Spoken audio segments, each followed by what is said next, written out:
Okay, yeah. This is. I don't know if you know what the demo of this pod even is that watches this.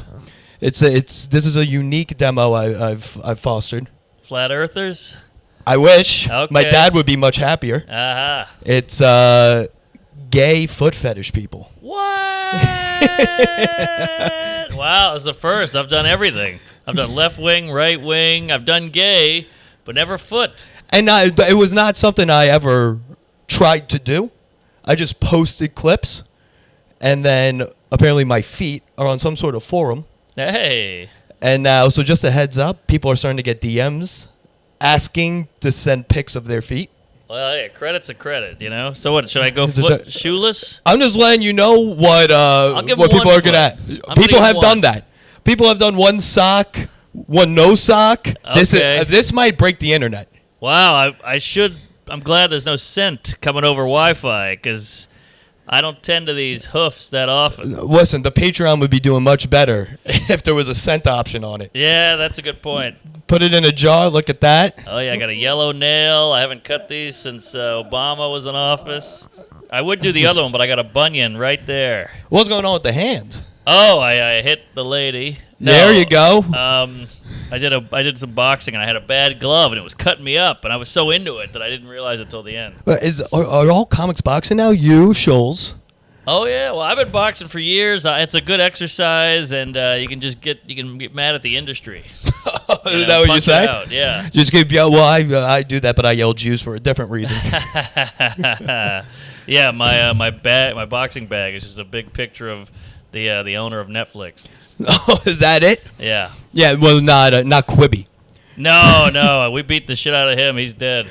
Yeah, is that the worst entertainment investment of all time?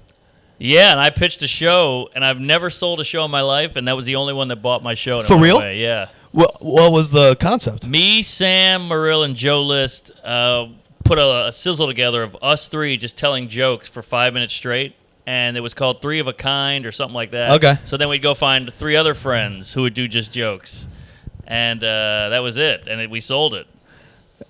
Check cleared. Check cleared. I mean, it was like $2,000. Whatever. Yeah, I'll take it. Yeah, that's fantastic. Yeah. Okay, so that was your sign where you're like, okay, maybe something's going on here. Was that the FTX of entertainment? Yeah, that was the what was that one? NFT.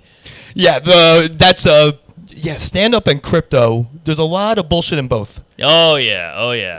I lost a couple grand in crypto. Did you? Well, that's what I do during the day. What? That's the day job. So crypto's still a thing? Oh, very much so. Oh, I thought it was like non-binary where it just went away. Oh, I can fill you in what's going on. I got to put the mics down. Got to shut the camera off. Oh, so it's real. Oh, the people with money. It's happening. I thought it came and went like Stop Asian Hate. Oh, I think that's still here. Oh, okay. I can take you to a few places on Long Island. It never stopped. Well, how do you hate Asians? They're the best group.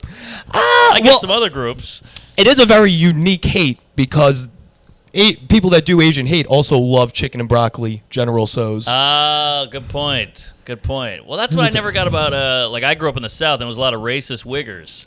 And I'm like, well, which one is it? Interesting. You know, you got the Jordans on, the hat to the side, the lowrider, whatever, listening to rap, but then you throw out the hate, too. This is what, early 2000s. That's when Wigger was at the all-time... Big wig. No, I'm 29. I'm 93. So, 2004, there was one kid who dyed his hair blonde. I was in 5th grade, though. Yeah. I feel like the older kids, that was huge. Huge. Yeah, I mean, I grew up in the 90s, so it was like the birth of hip-hop was new, and Boys in the Hood, Menace to Society, Biggie, Tupac. It was hardcore, starter jackets, all that shit. Oh, the Cameron felt pink hat. Yeah, exactly. It was big. Sorry. There you go, birth control. Yes. So wait, I went off topic with crypto. Oh. On the crypto? Yeah, sorry, I threw off to Asian hate, then we went into wiggers. Oh, no, that's this. You just go. I used to write an agenda with people, and then you just go. Oh, all right, great. And that's how you just, Great. I didn't want to really, but now we had wiggers, now we have Uyghurs.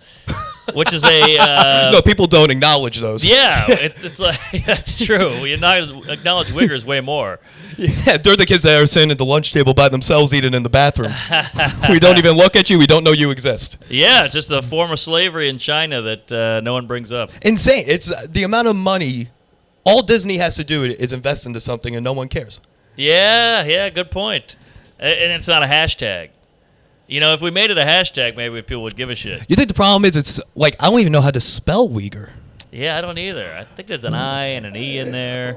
I'd be nervous. I'd be nervous to put that. Maybe I need some symbols, but I don't know. Yeah. And you can't put it on TikTok, or else then Z's following you. Yeah, good point. Then you get flagged. And that's tough, at least for comics, to have TikTok. Mm-hmm. They say it's Chinese malware, but then Matt Rife became the biggest name in 2 months. Or like malware. All right. Well, he's cute and safe, and a bit of a wigger, by the way. That's right. People don't talk about that. Yeah. Well, anyone on Wild and Out has to be a bit. Good point. But Black Twitter apparently has heating up about him. Ooh, not liking. I think black people like him and don't like him.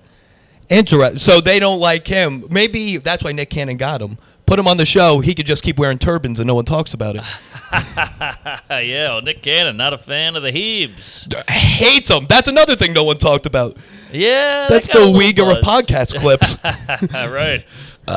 And enough with the kids, Nick. We got it. You saw he wants more? What? He wants more kids, and he's going to have an event where he introduces them all together. That's a good pod. Wow. Jesus. Move over, Duggars.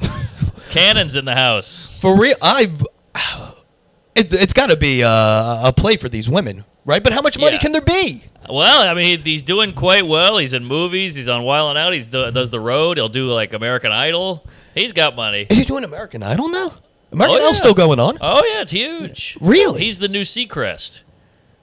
Then what's Seacrest doing? He's now doing one of those game shows. Oh, wait, Wheel of Fortune. There you go. Holy fuck. Sajak is out. Seacrest in. And you see, Vanna White said, I'm not going to do the show anymore unless I get paid half of what Sajak's getting paid. Whoa. Do you know how much they make? Oh, no. So he's making like $18 million a year. Sajak. Okay. And she makes two No or three. way. Yeah. And they only film 4 days a month? What? Yep. That's incredible. What a gig. Then, you ready for this? This is amazing. Then they get that salary, but what they make double the money on is slot machines. Oh. They rent out their likeness. Rent it out, sell it. I don't know how that works. Because every casino I go, there's the slots of Wheel of Fortune. God, that's maybe where all the Uyghurs are playing on those slots. Well, that's also why I'm not too worried about AI. Is if Vanna White still has a job, we're fine. Because AI could do that in 2 seconds, but we still need her to go up and tap it. Well, the AI for older women has always been younger women. Oh, good point. That's what it's always been. So now, I don't know if you see, I know too much about the Wheel of Fortune I love drama. You're a 78-year-old man. That's right. I keep talking to my grandfather. So Sajak's daughter is a piece, apparently. I can believe that. So people are saying, get Vanna White out of there, put Sajak's daughter in. Oh. Let's get a Seacrest Sajak. Keep the Sajak name alive. Yeah, that's right. I like it. I could see her being a hot piece of ass. So they got a fun little So before the crypto stuff, I did it's kind of was like celebrity personal training. Seacrest was one of the clients. Oh, yeah? And I wasn't working with him one-on-one, but apparently his girlfriend is a beard. I could see that. That was the big rumor. Ah, got it. Well, he's a handsome guy. He's in showbiz. I wouldn't put it past him. But how much would he be booked if he came out? Oh, yeah, good point. Give me a G. Give me an A. Give me a Y. But, yeah, I don't know. I don't know anything about it. I don't want to lose a turn. No, there you go. Right. Wah, wah, wah. That's the bankrupt noise. He just followed and he discovered the Kardashians. So I don't Did think. he? Oh, yeah, you don't know that? Was he in the tape? Yeah, he was Tanner that day. Huge hog. Yeah, he was the executive producer on. I think he still is, or maybe not the new one. Well, but he'll still get paid forever for that. How long do you think this is gonna go for? Maybe not old Hollywood's not the right mind, but he's got to be the last TV exact personality. Like, how much Nick Cannon's not making his money off drumline residuals? No, right? no, true. How long can this go? Like, where's the money even coming from? Yeah, well, it's all going independent now too. With the YouTubes and the Instagrams and the social media. Now there's Twitch and all these other things. So I think TV is just slowly fading out as old people fade out. You think all? I don't disagree with that. I mean, I don't know if all TV is going to go away. We'll still have TV, but I think the medium is going to change where it's like you're throwing what do you call it when you share from your phone onto the TV? Oh, the fucking AirPlay? Yeah, AirPlay or whatever it is. It's all going to come from, hey, I like this, put it on TV, put YouTube on. Like, I have a podcast, and I think 80% of the views are from people putting it on their TV and watching it. How do you know that? Because we got the analytics. That's insane. We're going to have to talk about how you found that out. Because that statistic's insane. Yeah. They play it on their phone, but just download the YouTube app. Well, they have the YouTube on their TV, I'm saying. Oh, so they watch it on TV and they eat dinner, and they'll just have, like, me and Bobby Lee 69ing while they're eating dinner. Yeah, Shin, I wasn't this morning. Shin and his stockings. I don't know what's that. That's what he said. He was on Mad TV playing Connie Chung. Oh yeah, Shin and his stockings. Yeah, exactly. So I think TV's going away, and I think that's why RFK, they call him the podcast president, because he's hip to it. It's like when JFK Senior was around, he was like, I'm going on TV, this kind of big medium. And that was weird. Right. It's crazy how he knows the young people because he knows podcasts are the way. Yep. And he knows Ozempic is the thing you should be taking. You see, he's looking hot. He's ripped. He's a DILF. It's a gilf. Oh, yeah. Good point. He's 70 years old. I know. He looks great. But it's also this funny counter to Biden who's like falling down the stairs and, walking the wrong way. And, RFK's doing fucking pull-ups. It's what did Biden say yesterday or maybe 2 days ago? Like, all hail the Queen. He was like talking about Queen Elizabeth. I saw that. And it's like, you can't put those two in a debate. No. Maybe God, no. Maybe that would be throw a little Trump in there. I'd stream that. Right. I put that right on the TV. Yeah, RFK and Biden would be like when you come home blacked out and your dad's like, what the hell's wrong with you? And you're like, come on, the Queen. There's one guy who's old and ripped and yelling at you, and there's one guy who's like, blow me, bitch. He does talk like a drunk text. Like yes, exactly. There's like a bunch of J's in it, and you're like, how? Yeah, he's slurring. It's all drags on. It's embarrassing. Drags on. There you go. My dad's already furious. We're talking about with the drag queens and everything. Oh yeah, I know. I bought some beers. I was looking for Bud Lights because I knew that'd make him a little mad. Rile him up a little. Rile him up. That's it. We're trying to get the comments going. Even though I don't think he knows how to work. I think the comments. The feet are working that enough. Well, we'll see on the comments because it's at 5 a.m. They start commenting. I posted great. at 5 a.m. The comments start coming in at 5 a.m. Bring it on. I want to know what you think of these slave feet I got here. There you go. Hold on. Let me give it a crack on the mic. There it was. There we go. Okay, one topic I wanted to hit. Yeah, There's a few topics I want to hit on. First one, because I got a lot of shit about this a few weeks ago. I was talking about my Mount Rushmore of comedy. Oh, okay. So what's that, 4 or 5? If you get 4. Okay. And my argument for the Mount Rushmore is that it should be influential people. Oh. Not necessarily the best, because I'd throw Patrice's fat ass on that mountain. It might fall off. Yeah. But I would put him on, but he's not in the Mount Rushmore. To me, it should be influential. Interesting. Yeah, because if you go funniest, you'd have to have Louis or Burr, all these guys. But Carlin... I think Louis is funnier than Carlin. Yes. But Carlin's probably more important.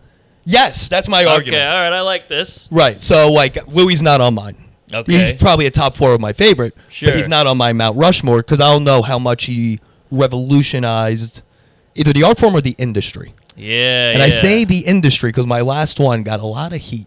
I can't wait to hear it. Okay, so... Obviously, we know who the best comic of all time is, so I'm not going to put him on. It's Al Jolson. Funny guy. Hilarious. And he got away with a lot. Really thought outside the box. Yeah. Dark jokes. To say the least. Yeah. It wasn't black and white back then. He didn't need the color. Yeah, true. Number 1, and this is in chronological order. I'm going to give this to you. Lenny Bruce. Okay, I saw that coming. Yeah. But very influential. Very influential. He changed the whole thing of just talking instead of being like, hey, take my wife. Oh, look at that guy. Well, I'll talk slower, you know. Right. He made it like a conversation. Exactly, and that's my favorite type of comedy. So he's my number, and he brought it into the clubs and everything, made it a little more modern. So he's my 1. I got a 2 here, Carlin. Okay. We're going to go chronological. Who influenced, Lenny Bruce influenced Carlin. Yes. Big fan. This one is going to start deviating off, but I think he stopped the comedy downfall. Eddie Murphy. Oh, interesting. That got a little heat, but my argument is people hated stand-up in the 80s. People weren't watching SNL. Mm-hmm. You throw this 19-year-old from Long Island up on that screen, yeah, and he brings the entire art form back. Wow. Maybe not the entire art form, but he's selling out MSG at, what, 20? 21? Yeah, definitely. No, I like that pick, but I feel like you could say a similar thing about Steve Martin, who was before Eddie Murphy, who he kind of imitated and made fun of, like parodied stand-up. Yeah, I think that opened the door for a lot of kind of altier or weirder comics. So he could be influential too. He's influential, but he also quit. That's also true. He went Hollywood real quick. Yeah, he dropped that banjo immediately. Yep, the arrow through the head, all that. Yeah. Which I'm also not a big alt comic. That's just not my. Sure. I go to Brooklyn and people they light their tiki torches at me. Right. Good point. So yeah, I can see Steve Martin being on the Rushmore. Yeah. 4 is the big one. 4 is going to be the one. I don't know if anyone agrees. All right, I like the list so far. Dane Cook. Oh, wow, that is a curve and a half. My argument is he digitized stand-up. And he was the first not completely independent. We heard about his brother. But he did his own artwork. Wow, I didn't know that. Yeah, everything all of his CD albums, he designed himself. Whoa. And he got a degree in graphic design for that reason. Whoa. Because he saw everything 10 steps ahead. Yeah, I heard him on a podcast maybe 10 years ago, and he said, they said, what's the future, Dane? He goes, if you can get your own, like a website, but get it on a phone. Get like a website on a phone. And they were like, what do you mean? He was saying an app, but it was before anyone knew what an app was. Yeah. And he's like, if you could somehow get your own face on a phone that you could click on it and it would just have all your information. They were like, I don't know. What are you, a scientist? Jeez, take it easy. But that was pretty brilliant foresight. Right. It's like broke Steve Jobs. Yeah. Steve No Jobs. Much worse plastic surgery than Steve Jobs. This is good. This is a good list. I mean, you're going to get shit for it. Oh, 1,000%. Because you left out Cosby. Cosby influenced Pryor, and Pryor influenced every black comic, it seems. They're all doing Pryor now, except for like a Hannibal. But is he still doing it? Nah, he quit. Yeah. But, he bought that real estate and he's like Black Steve Martin. Yeah. But yeah, so it's tough. If you go influential, there's so many, because Woody Allen is up there, and then Groucho, I'd say. Groucho is Woody Allen and Bill Cosby's favorite comedian. Was Woody... This now shows my ignorance. Woody Allen, would you consider him a stand-up? Oh, his stand-up is amazing. He only did it for 8 years, but his jokes are still good. They still hold up. You got to listen to his album. Okay. Every joke is a banger. Is it are they drawn out? No, well, he has both. He has one-liners, and then he has kind of story-ish jokes. Yeah. But killer stuff. Definitely passionate about the Uyghurs. Yeah. He loves Asians. And Bob Hope. Very influential. Bob Hope, I was considering. That's Norm Macdonald's favorite comedian. I did not know fact. that. Yeah.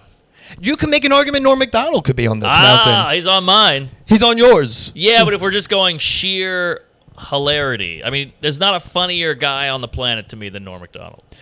To me, the funniest late night clip ever. Norm Macdonald with some woman whose name I don't know the actor. Smith. Yeah. Yes. I've worshipped it. It's like a shrine at my house. Yeah, state of the board or board identity. Yeah. BORED.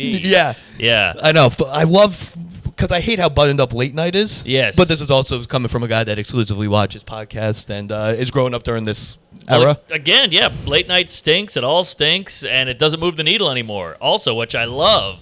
Because it shouldn't move the needle if it stinks.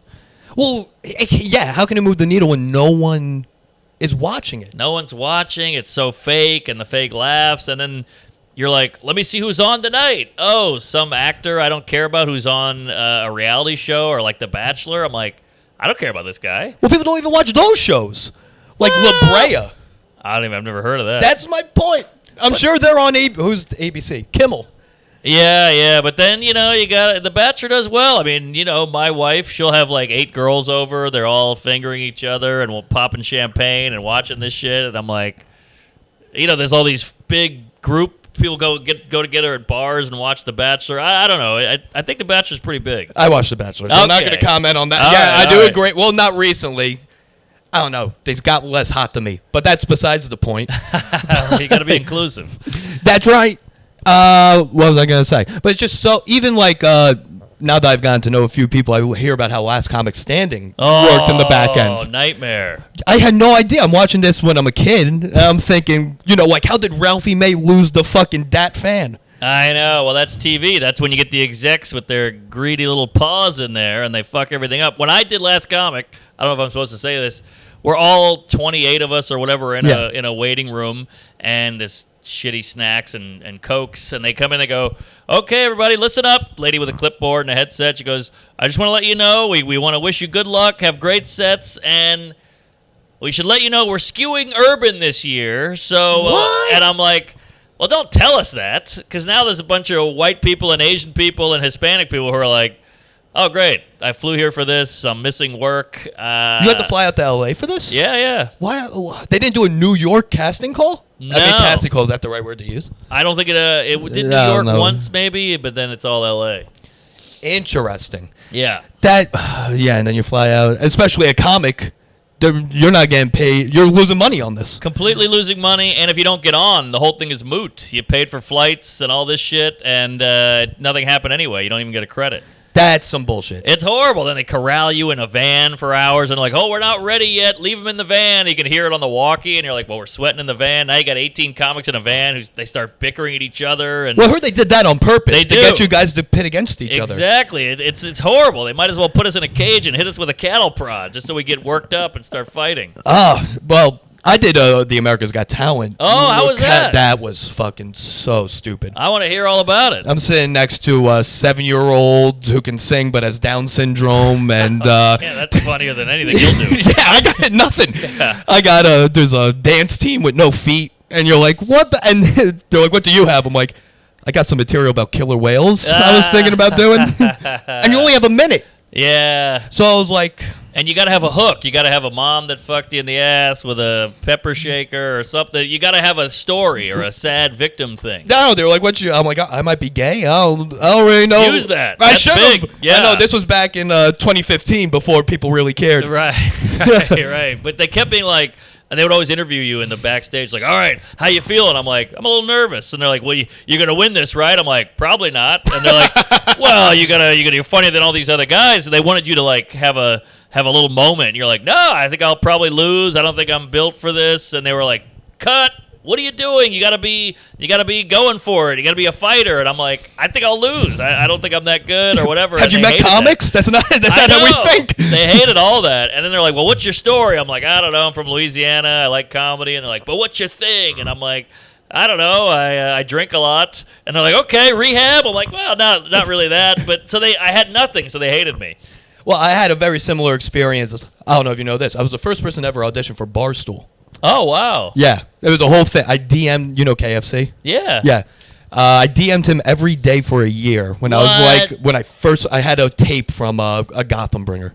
Oh, wow. And I thought it was I was like, this tape is going to revolutionize. So I DM'd him because I was in my last year of college. So I DM'd him every day for a year to look at the tape. And he wrote an article about me. What? I don't think he's a big fan. They're like, this guy's a stalker. Stay away from him. He's a real psycho. No, it somehow got tailed into another guy there, Rico Bosco. I don't know if you know the people like not really. Bosco I know the well. KFC guys. Yeah, they're great.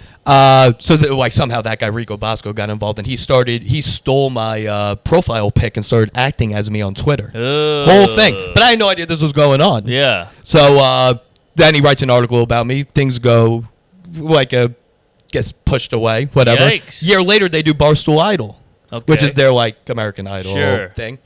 And I got an email from their marketing sales team, like, hey, remember us? I was like, yeah, fucking remember you.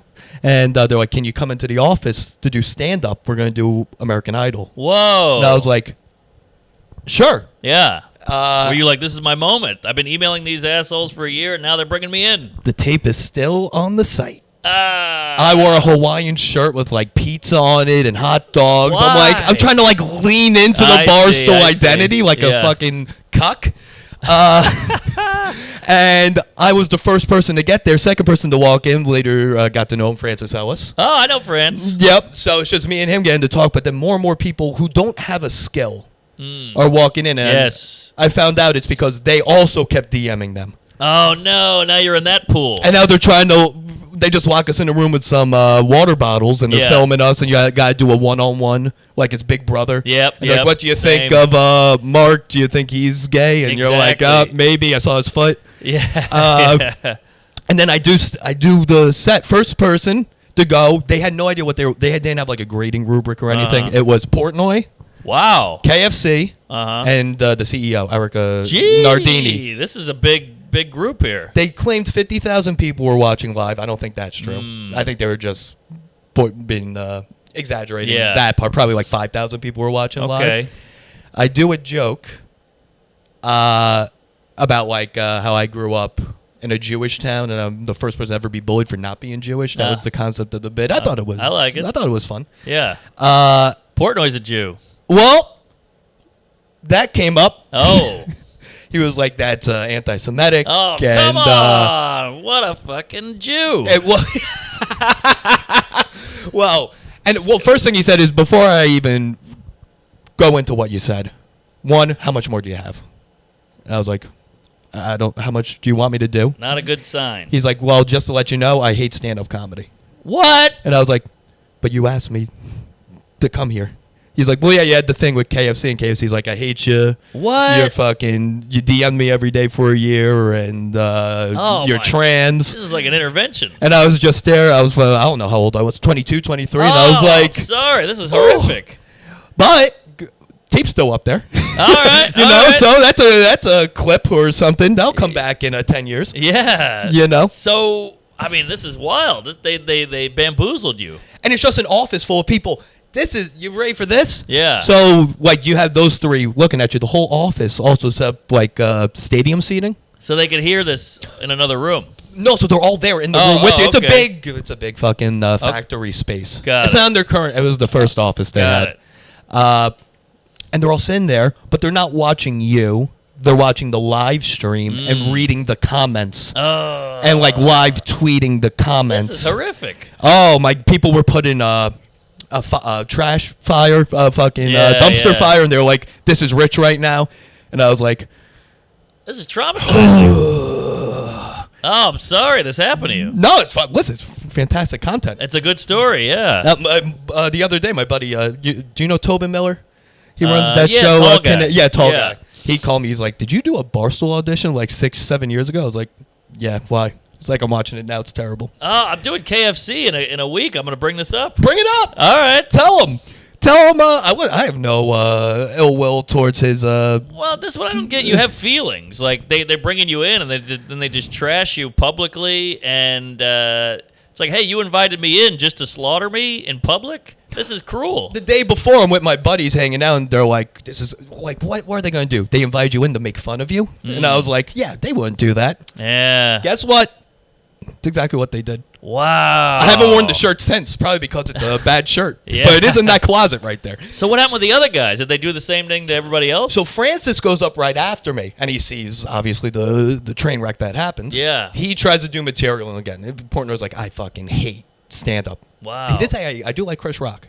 Okay. So, okay. That's something. Weird. Right, to be the one guy. Yeah, also he's done Bill Burr's pod, so was he just... Portnoy did Bill Burr's? Yeah. Interesting. So was he just bullshitting them to get on the pod? Does he not like Bill Burr? Like, what are we doing here? Well, I don't know if he doesn't like them as, like he just doesn't like the art form of stand-up. Yeah, that's fine. And I heard a few things, I don't know if I'll say on the pod, like contractually, on how he includes stand-up into their contracts. Gotcha. Like at Barstool, because now they're having more stand-ups work there. But be that as a gay... so he goes up, bombs, and they're like, "How did you get here?" And Francis went to Harvard. Another guy that works there went to Harvard. And they're like, "Oh wait, you went to Harvard?" Like, all right, yeah, let's move on to the next round. Let's see what he's got. Ah, Nepo. But then he did he did very well. Legacy. After that, yeah, right. That's privilege. Yeah. This was what year was this? Because this shit wouldn't fly today. This was October of 2016. Okay, yeah, that was before everything kind of flipped. Right. This is before the big downfall. Right, because Francis, great guy, funny guy, but you see him and you think like Aryan Nation, Hitler Youth. You know, he's a handsome, tall, blonde, white guy. Yeah, you probably think this guy played lacrosse at Harvard, and then you're like, oh wait, that's exactly. Yes, exactly, and he's got a bit of a Winklevoss thing going on, and I feel like if you walked in a room now with a bunch of producers, they'd be like, "Your box office poisoned. We need a trans Asian." Right. You know? Yeah, he does not fit that bill. But yeah, he moved on. But then we find out that everyone else doesn't have a skill, so they started pitching like merch ideas. That's hilarious. And then that's how they moved on. Yeah. Well, there is a weird, and you probably had a taste of this. There's a weird delusion amongst young comics and stuff. Because when I did Last Comic Standing, I stood in the line around 23rd Street that wrapped around the whole city. Yes. And it was me, and then you look behind me, and there's a guy in all leather with a parrot on his shoulder. Then there's a gal behind him who's got a bikini on, and it says, like, you know, I'll blow Trump or whatever. And then there's a guy behind him, and it's just a bunch of freaks. Yeah. You know, it's a bunch of psychos who are just like, this is my moment. I'll get on TV. And I remember asking the guy behind me, I was like, so are you a comic? He goes, no, I don't do comedy. I'm like, well, you know, it's a stand-up show. And he's like, yeah, but once they see me, they'll realize I'm special. And I was like, oh, I'm in line with a bunch of kooks. And that's what the entertainment business brings them out. Yeah, in these open casting. This was at they did at Gotham for a while, right? That's where I did it. Yeah, exactly. Yeah, in the main room, right? Main room. It was Greg Giraldo, Andy Kindler, and Natasha Leggero. Was Chris there? Chris watching this, Mazzilli? Watching all this? He might have been there, actually. He might have been. Because, like, how he's a fucking brilliant... He knows talent. He does, yeah. How do you allow psychos... Because it was all part of the show. Club. Like, they want the psychos to come in. Oh, I guess you're just posting Greg Giraldo can shit on them, and it's great TV. But he could be on the Mount Rushmore. He's amazing. Giraldo. He's killer, yeah. Isn't his son doing it now? He is. I haven't ran into him, but I heard he is. I heard he's good, too. Oh, yeah? That's what I heard. Seen him. He's a cute kid. I was at the cellar the other night, and he ran in. He's like, I need a comic. Somebody bailed out on my show. I'm doing a bar show 8 blocks away. And I think Sean Donnelly was like, all right, I'll go. Okay. And so he ran over there, but I had to do a set, but it was adorable. Well, shout out to the Grizzly pair, huh? But 2 locations now, folks. There you go. Yep. Don't know how they got the funding, but. But sorry about the Barstool thing. That is devastating. No, this is what, well, it's what, I mean, it's like the televised version, your story of, what was it, like a medical gig you did? Ooh. The pharmaceutical thing? Oh, dude, that was epic bomb. Epic. But that not taped. But no. Like I like it. All right. I just think it's a little mean. It's a little bullying. It's kind of they bullied you. I mean, that's exactly what it is. But we're also in the day of age of content. Sure. And to me, I got free shots all weekend that weekend. All right, there you go. I would go to Niagara. You ever do a show at Niagara? That place fucking it's a sucked. shithole, yeah. But yeah, they would give me shots. They were like, were you on Barstool this weekend? They were like, okay. fuck those guys, and they gave me shots. All right, good. I was like, all right, well, something came out of this. It's always been weird to me that Barstool, there's this huge platform, and they don't have a lot of... They should be producing specials. You know, like we have YouTube specials. Put a little Barstool on the corner, you know, that little emblem. It's shocking to me they never had that, and I guess that's why, because they don't like it. We could talk about that off mic. Oh, okay. Yeah. Uh-oh. I heard a couple things. Oh, all right. Yeah, apparently the big, I'm trying to think, like, what would be good to say. They don't want, they don't want Mark Norman to leverage the Barstool brand. Not saying you, like, if you work there. They don't want Mark Norman to be the show. Oh, they want to keep it in the family. Right. Got it. And it's not fair to, XYZ who can't market something. Which I understand the thought process there. Sure. He's also trying to, I think Portnoy's said it publicly, that he's trying to make this SNL. Oh, damn. Well, he's like, this is not your final destination. This is, you get a platform, I can't pay you enough, you leave. Oh, all right. which I that's respect. fair. Yeah, at least he's honest about it. Right.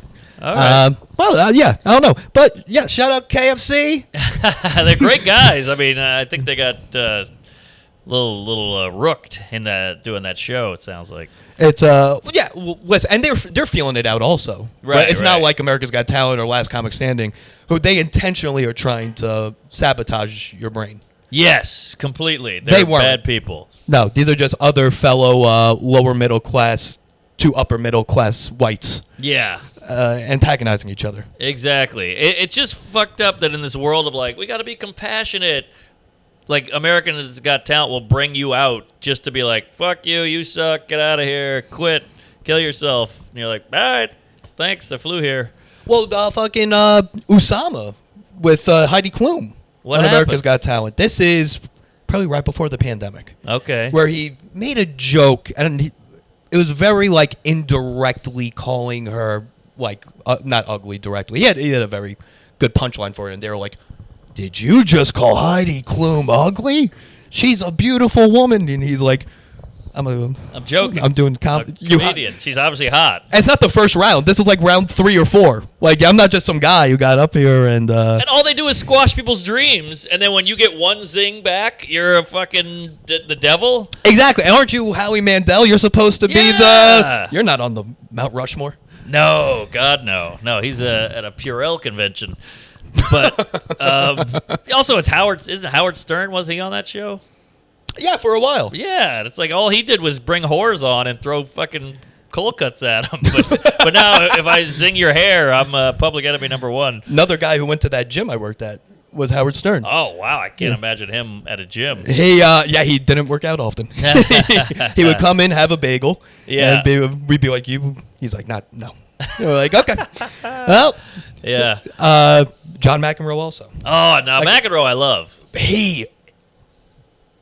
You grow up here, you always hear how John McEnroe's crazy and stuff, and people grow up with him in Queens and stuff. I was like, that can't be true. Yeah. Yeah, it's true. Really? His warm up is for, I don't know, for an hour, but for a long time. He goes on the bike, the stationary bike, no resistance, as fast as he can, staring at himself in the mirror. Whoa. I think I have a video of it. Oh, that's wild. Yeah. What a psycho. I just watched a documentary about him. Seems like a fun guy. There was some guy on his phone, just like texting. McEnroe walked up to him, took his phone, slammed it on the table, and goes, "No phones on the fucking floor," and walked right away. Whoa. And I was like, this guy still got it. He still got it. Also, I did a corporate gig about a month ago, and I'm bombing. It was in Midtown, and McEnroe was the only guy laughing in the audience.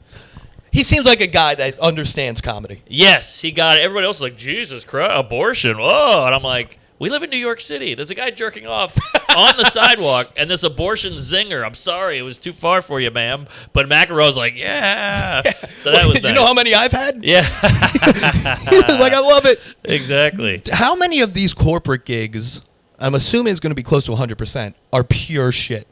Oh, my God. Well, I think some of them are pretty good. They're just not for me. Like, these guys book me. They see me in a video. Oh, this is funny. He's killing, whatever. And then they bring me into a room with a bunch of suits and HR and all this shit. And I do the same joke. And they're like, Jesus, black people. Whoa. And I'm like, well, that's what I do. Now, you hired me. If you hire Howard Stern or you hire Howie Mandel, you're going to get 2 different shows. Do you think people just think stand-up is one thing? They think it's one thing, and they think if it gets a laugh here, it'll get a laugh there. They don't understand the nuances of a different room, a different vibe, a different audience is very important. You know, if you go do the Shady Acres Old Folks Home, and then you do the Stand right. on 16th Street, it's a whole different show, but it's the same material. Does that make sense? Yeah. I was thinking for both those shows, you go, any Puerto Ricans here? And that kills too. Yeah, that's true. Both of those shows. That's true. But yeah, I just did one in Toronto, and it was the most confusing one because the guy was like, I'm a huge fan. I love you. My kids turned me on to you. You got to do this joke. You got to do that joke. So the guy putting it on was a huge fan. So I was like, oh, finally, this guy gets me. This is going to be a cakewalk. I'm going to crush. I go upstairs. It's an Italian restaurant. It's a good setup. It's a bunch of like dudes in button-downs who've been drinking. So I'm like, oh, no one's going to get offended. This is great. And the guy told me what joke to do. I was like, great, you got it. I don't even have to put a set together. I go up, I do all the jokes he says. They all bomb, and he's in the front row going, like, what are you doing? Go kill. And I'm like, I'm doing it. I'm doing the jokes, and they're not killing. What does he think? That there's just like, oh, you want me to do them that way? I guess. I don't know. He's like, why aren't you killing? And I'm like, you tell me. Tell these idiots. I'm doing the jokes that you liked. You know what it is? Because they're all, especially at a show like that, like a post-dinner show, they're too comfortable. Yeah, I guess so. They're all fat and gay, and they're just sitting there, and they're drinking their cognac, and they're like, you're a jester to them. You're not I guess so. You're not the comedian. Yeah, and if I'd go, hey, this guy's fat, they'd be like, ah, shit, he's calling Greg fat. Now we're talking. But then if I had any kind of, my cars are weird, they'd be like, cars, we don't care. But talk about Greg. But I've also heard of people doing gigs where they'll fill you in on like people at the company. Then you go do the jokes about people at the company, and they're like, why are you making fun of me? I've had that too. You've had that too? Yeah. I don't know. I haven't done a corporate gig ever. I've done a handful of what are they called? Fancy people, rich people go there. That's how fucking garbage I am. I can't even think of the name. Country club? Thank you. There you go. A good amount of those country club gigs. I've done a few of those. They could go either way, because sometimes it's like fat, old, white, rich people who are like, yeah, and then sometimes it's like the buttoned-up, clench your pearls lady. Oh, yeah, you do I've done Long Island, Westchester, Jersey. Those are good. Connecticut? I think you need a little bit of garbage. Yes, with the best one I ever did, the heiress. I don't know because you didn't grow up here. You know ShopRite? ShopRite, the grocery store? The grocery store. She's the heiress of ShopRite. Whoa. And she ran this show out in Ramsey, New Jersey. Shout out to him.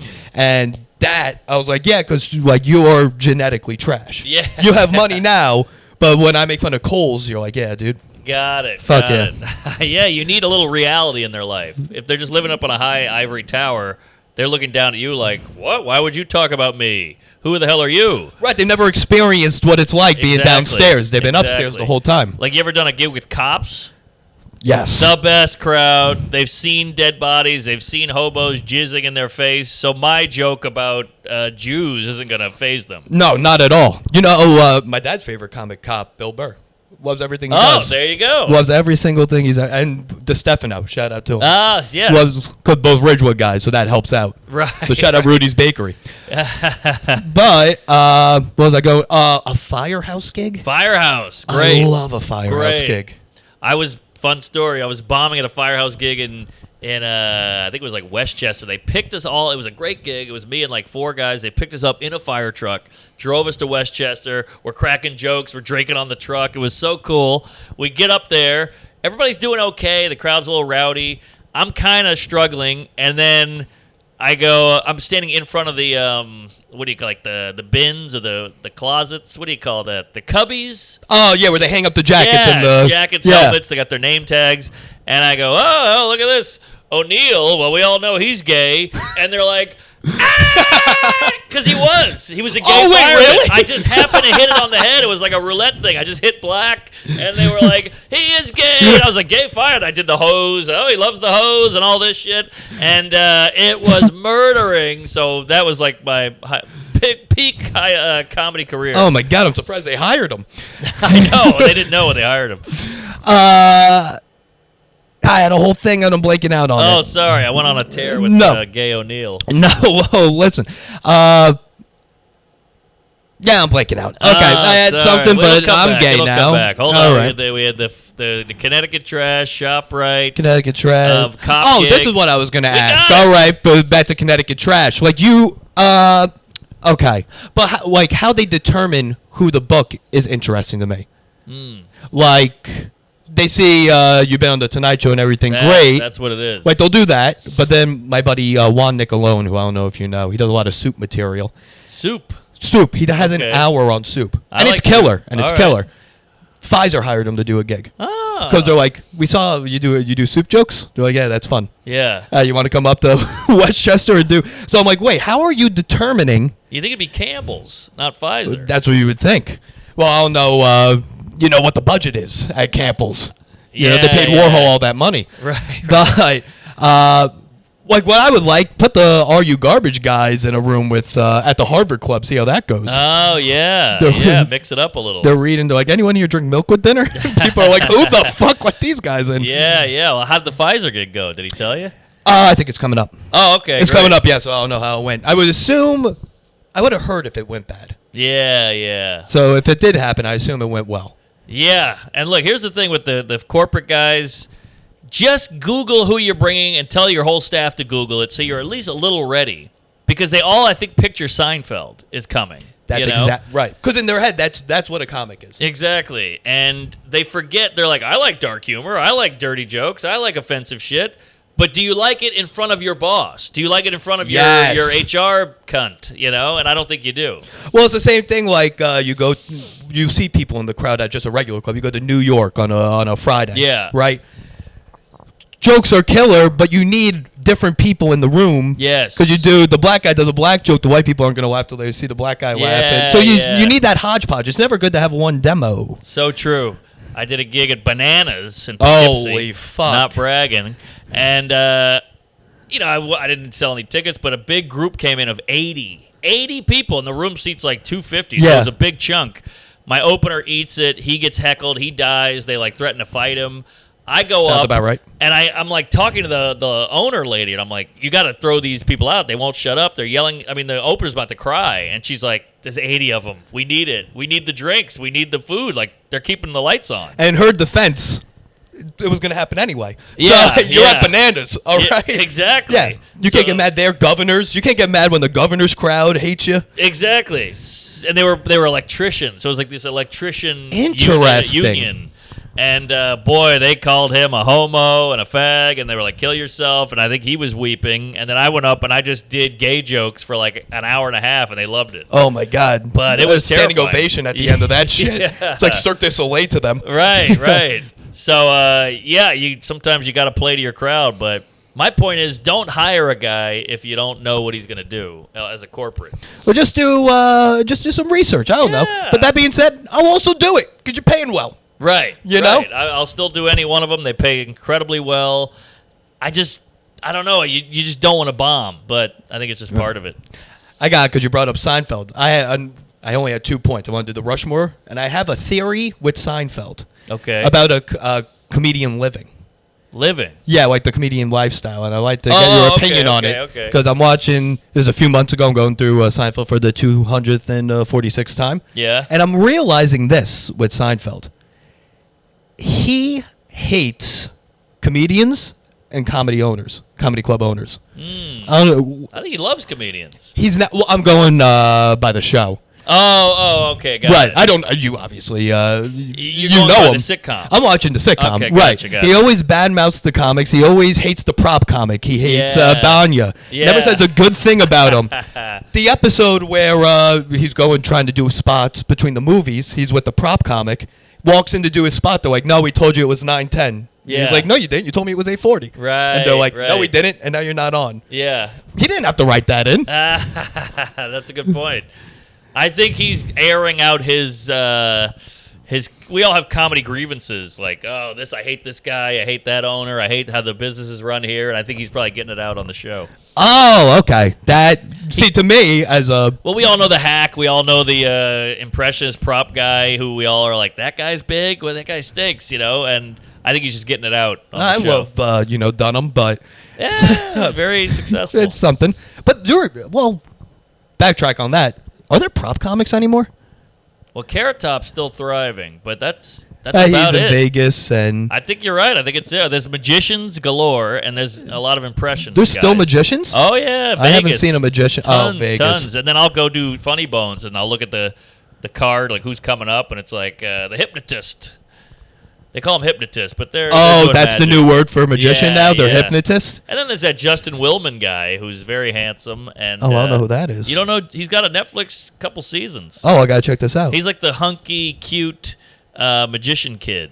He's if Matt Rife had a deck of cards. Yes, exactly. Okay. He's like if David Blaine was less scary. Oh, he petrifies me, but I love it. Yeah. I love that shit. Sexy Jew. That was a big thing for me in middle school.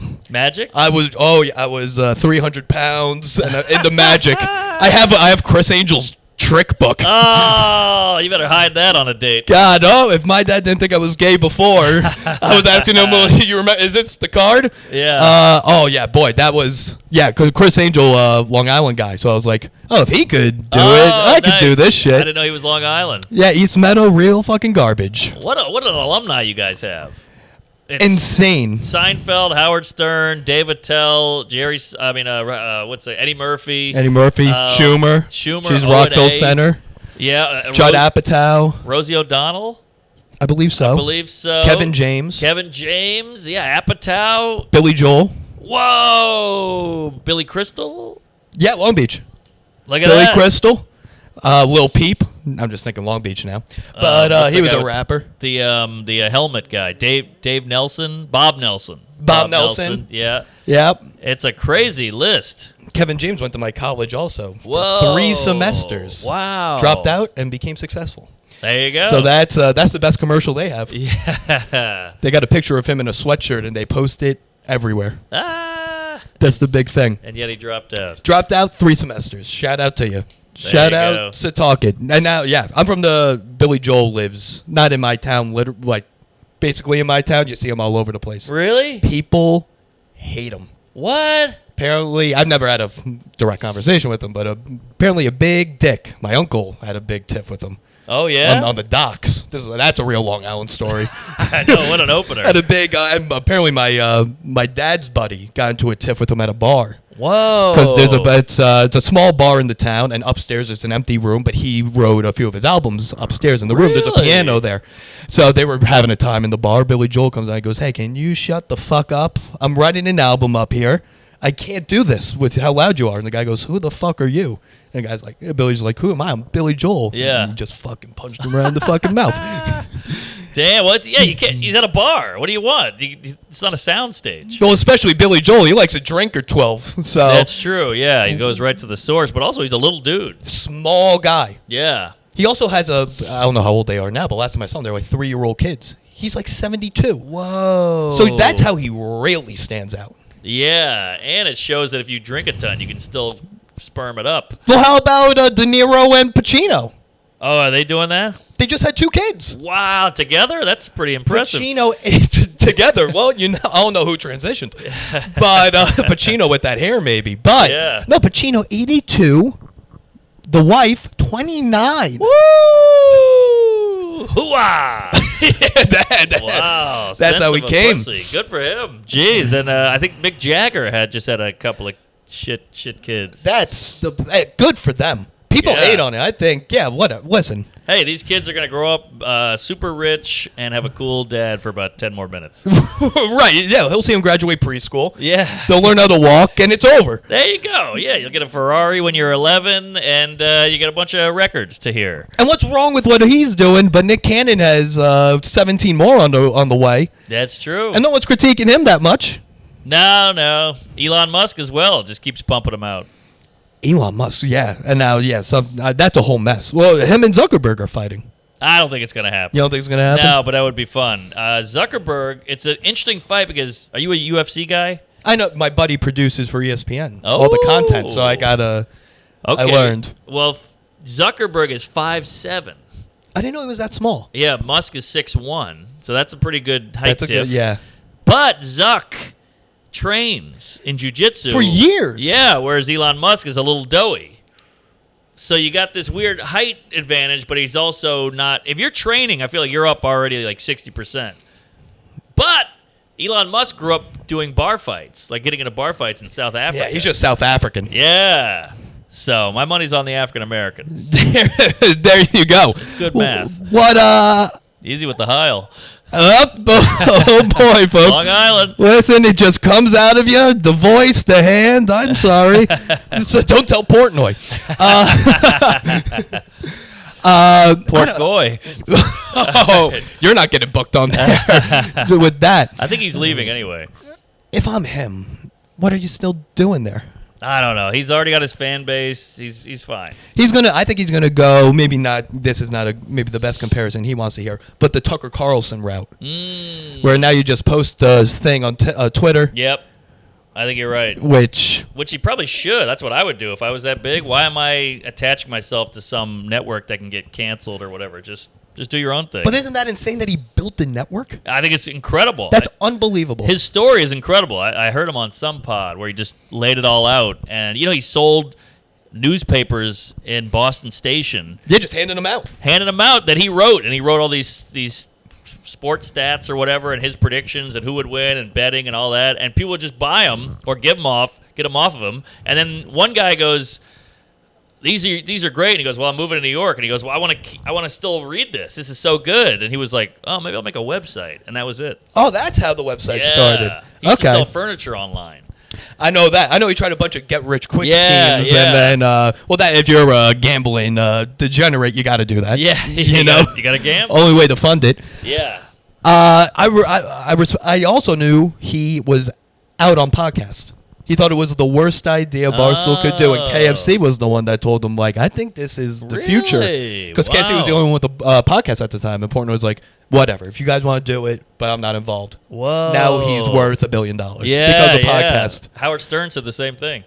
Well, Howard Stern, I think, hates podcasts because he's been doing it for 30 years. Yeah, generally attacks it's competition. Right, him. Exactly. Yeah. But, I'll tell you, it must really hate him serious. Because once... they hate him. Once he's out, that's it. Yeah, that's true. Sirius is hanging on by a thread. Yeah. I don't know. I don't know the thing with the whole Barstool thing. Yeah, you over it? Am I? Yeah. Yeah. Okay. I mean, you gotta just move on, right? I mean, how many hell gigs have you done? You just... Yeah. It's just a good story. Now, it is a good story. If I ever see KFC again, I go, you know who I am. Yeah. Remember. And I'm sure, like, apparently they bring it up on some of the stuff they do. I'm going to bring it up on the show.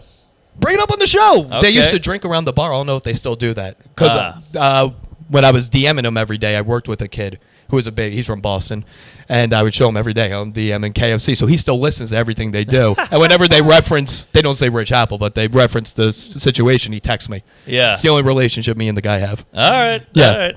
Well, I still think it was mean. It's a little mean, but, I just guess this is how much more? Okay, 3 minutes. Okay. Wait, was it a 45er? I just do an hour, and that's it. Okay. Yeah, I got no ads, so. All right. I don't have to cut in clips. Saves time. Yeah.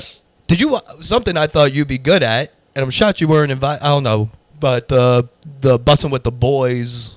Oh yeah. Beer Olympics. I've met those guys, and they're cool, but I think I know nothing about sports, and I think that kind of turned them off. Okay. I don't even know who's. Like, I'm a Saints guy. I don't even know who's the quarterback. Okay, well, I don't think many people do right now. But, because to me, like, that blueprint of what they did was perfect for comics.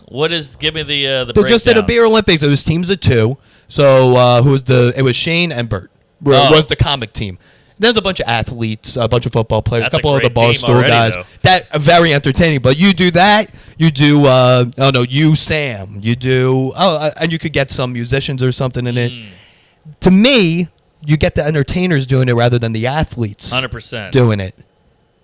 That's all I got. I think I was shocked you weren't invited because I saw I was like, the drinking guys aren't invited to the drinking event. Well, I like to drink. It's a problem, but I'm not a huge beer guy because I got a celiac.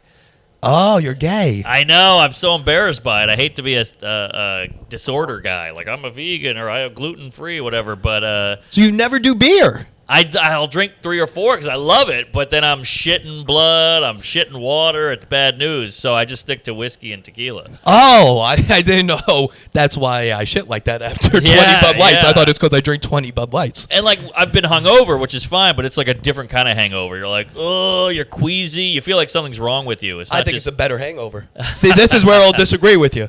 I don't drink liquor because I think it's crippling. See, I'm the opposite. Liquor, it hurts, but I'm like, I can move, I can function. Okay. But beer, the I'm next out. day. Yeah, the next day. You could do an airport flight off a liquor hangover? I do it all the time. You're out of your fucking mind. I don't love it. I hate hangovers, but the beer one, since it's booze and celiac now, so now I got the dehydration and some kind of internal. Is that how you found out you're celiac? I think so. Yeah. You went in one day and they're like, you're officially trans. I never got the official diagnosis, but when I was like 33, 34, it all just shifted, and I would eat a piece of bread, and I was like, oh, that feels weird, and my stomach would come out to here. So something's up. But I was a beer guy. I grew up drinking beer all the time. That's exactly how I feel, and it's happened the past like 6 months. Really? Yeah. I'm nervous. Yeah, I'm too scared to get it checked out because I don't want to hear that final verdict. Well, my two favorite things are Bud Lights and sandwiches. And I feel the same way between those two. That's the most Long Island thing. Yeah. I like long walks on the beach, Bud Lights, and sandwiches. I love fucking Boar's Head cold cuts. I do. I do too. Yeah. We have a thing in common. We have a mutual. My wife and you are fucking. And, there you go. She told me that you'll just get a rotisserie chicken and just eat it. Like that's your dinner. And I do that all the time. Yeah. If we had more time, I thought we could do a rotisserie chicken podcast. I got one in the fridge now. Dude, where do you go? I go to my local grocer just because I don't want to go too far, but it's got the dome. They got the little strings on the legs, you know. I could talk about each specific roto. I call them rotos. in any New York City grocery store, I could break down. Oh, it's a Morton Williams. Morton Williams, which I think is roto. Just West Village, maybe. Or is that Morton around? Williams, I think there's one right over here. Okay. I think there's a few on the Upper East Side. When I worked at Sloan Kettering, I know we would go there for the dough donuts. Oh, I love a dough donut. Yes, it's a good, but the problem is it's a luxury grocer, so you're not going to get a great roto from there. Yeah, you want a little stank on it. Right, you know what's the best one? We'll end on this. Write this down, folks. Foot and Key Food. Oh, Key Food. I used to go there in Brooklyn. Yeah, okay. That's exactly what I'm talking about. That's a roto. That's the golden roto. Yes, and it's a little cheaper too. Well, they know their demo. Yeah. I want a chicken that's been in a cockfight, and I want it to have that gooey, saucy, the fat, grease congealed. On it. Yes, exactly. That's why you put it in the fridge. Yes. And then I do a little bit of microwave, and then I hit it pretty hard with some like Old Bay kind of shit. You do a dry rub on your roto. Yes. Okay, I do a Frank's Red. I've done that too. And then what I do is I dip it in the grease, and then I hit it again so it sticks to it. Are you a Chirpin' Chicken fan? I've never been. There's one right around the corner here, Mark. Next time you do the strip, hit the Chirpin' Chicken. Okay. That'll blow your cock right off your body. Really? No pun intended. Wait a minute. Is this like a wing place? They do rotisserie chickens. Oh, wow. So there's one by Stand Up New York, and there's one right by here. I don't think they're picking their locations based off clubs. Right. But if you're ever in the Upper West or Upper East, stop by there. Better than any grocer. Chirpin' Chicken. Chirpin' Chicken, folks. All right, that's the date. All right, we're done. Okay. I appreciate you doing it. The foot's gay. I'm gay. Quaff it up. Bud Lights. Praise